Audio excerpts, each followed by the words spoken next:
Nachádzam sa v priamom centre v Aténach a kúkaj, ako vyzerajú tieto historické budovy priamo v noci.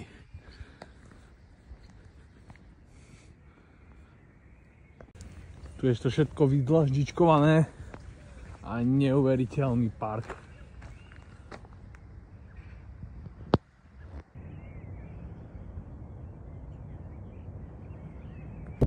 Kúkaj na to, došiel som až sem do Atén a priamo teraz sa pozerám na historické stavby, ktoré pozná takmer každý človek v Európe.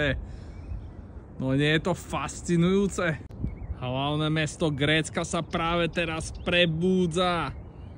Je niečo pred 6. a v pozadí more.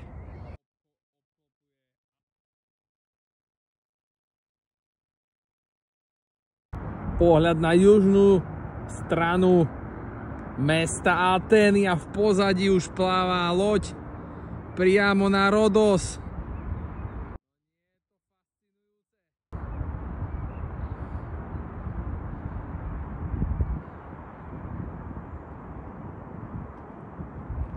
V Aténach, keď chceš mať bazén, tak ho môžeš mať len na streche, lebo nie je to miesta pre bazén.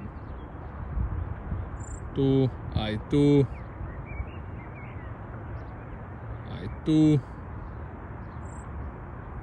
Tak takto vyzerajú Atény. Aj s kopcom. A v pozadí prístav. Húfy turistov doslovne bežia hore do Panteónu, aby si porobili fotečky. Aha, ten tam uteká.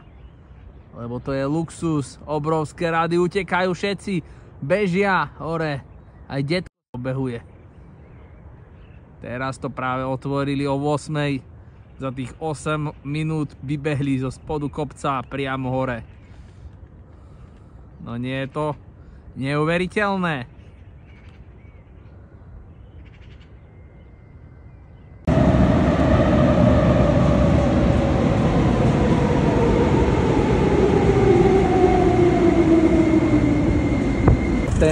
To je tak, že z metra sa dostane priamo do prístavu. Vidíš to?